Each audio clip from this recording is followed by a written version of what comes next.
ಈಗ ನೀವು ತನಿಖೆ ಮಾಡಿದ್ರಿ, ಆರೋಪಿಗಳು ಎಲ್ಲಿ ಸಿಕ್ಕರು? ಆರೋಪಿಗಳು ಇವರು ಮರ್ಡರ್ ಮಾಡಿದ್ದನ್ನು ಹಲವಾರು ಜಾಗಗಳಲ್ಲಿ ಓಡಾಡಿದ್ದಾರೆ. ಅದು ತನಿಖೆಯಲ್ಲಿ ನಡೀತಾ ಇದೆ. ತದನಂತರ ಅವರು ಮನೆಗೆ ಎಲ್ಲಿ ಸೇರಿಲ್ಲ, ಹೊರಗಡೆ ಕಾಡಲ್ಲಿನೇ ಉಳ್ಕೊಂಡಿದ್ದಾರೆ. So they were moving towards Jamakhandi. So ಆ ಸಂದರ್ಭದಲ್ಲಿ ಇಟಗಿ ಕ್ರಾಸ್ ಹತ್ರ ಬೇಸ್ಡ್ ಆನ್ ದ ಇನ್ಫಾರ್ಮೇಷನು ನಮ್ಮವರು ಅವ್ರನ್ನ ಹಿಡಿತಾರೆ.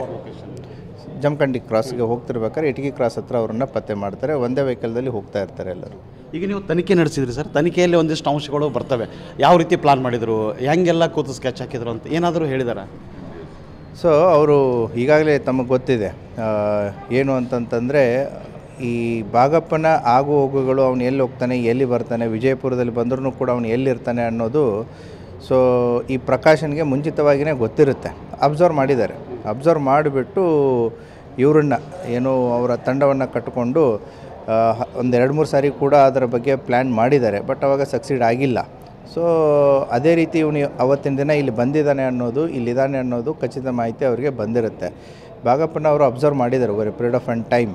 ಯಾಕಂದರೆ ಭಾಗಪ್ಪ ಪ್ರಕಾಶ್ಗೆ ಹೊಸಬನೇನಲ್ಲ, ಅದೇ ರೀತಿ ಪ್ರಕಾಶ್ನು ಕೂಡ ಭಾಗಪ್ಪನಿಗೆ ಹೊಸಬನೇನಲ್ಲ, ಸಂಬಂಧಿಕನೂ ಆಗ್ತಾನೆ. ಮತ್ತು ಮುಂಚೆ ಸಾಕಷ್ಟು ಸಾರಿ ಈ ಭಾಗಪ್ಪನ ಬೇರೆ ಬೇರೆ ಕಡೆ ಕರ್ಕೊಂಡು ಹೋಗೋದು ಮಾಡೋದನ್ನು ಪ್ರಕಾಶು ಕೂಡ ಡ್ರೈವರಾಗಿ ಕೆಲಸ ಮಾಡ್ದವನೇ ಇದ್ದಾನೆ.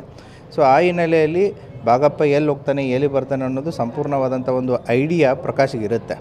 ಸೊ ಆ ಹಿನ್ನೆಲೆಯಲ್ಲಿ ಅವತ್ತಿನ ದಿನ ತಾವು ನೋಡಿದಾಗೆ ಅವತ್ತಿನ ಮನೆಯ ಮುಂದೆ ರಾತ್ರಿ 9 ಇವರು ಕತ್ತಲು, ಈ ಯಾರು ಭಾಗಪ್ಪ ಮನೆಯನ್ನು ಕತ್ತಲಾಗಿ ಇಟ್ಕೊಳ್ಳೋದು ಒಂದು ಹ್ಯಾಬಿಟ್ ಒಂದು ಹೊರಗಡೆ, ಅಂದರೆ ಆತ ಬಂದಿದ್ದು ಮಾಡಿದ್ದು ಯಾರಿಗೂ ಗೊತ್ತಾಗಬಾರ್ದು ಅಂತಂತೇಳಿ. ಸೊ ಅವತ್ತಿನ ದಿನ ಈ 4 ಜನ ಸೇರಿ ಈ ಪ್ಲ್ಯಾನನ್ನು ಎಕ್ಸಿಕ್ಯೂಟ್ ಮಾಡ್ತಾರೆ. ಯಾಕಂದರೆ ನಟೋರಿಯಸ್ ಆದಂಥವನು, ಆಮೇಲೆ ಪಕ್ಕಾ ಶಾರ್ಪ್ ಶೂಟರ್ ಆದಂಥ ಭಾಗಪ್ಪ ಕೇವಲ 4 ಜನರ ಕೈಯಲ್ಲಿ ಹತನಾಗೋದು ಸುಲಭ ಅಲ್ಲ. ಮತ್ತೆ ಯಾರಾದರೂ ಇದ್ದಾರೆ ಇದ್ರ ಹಿಂದೆ?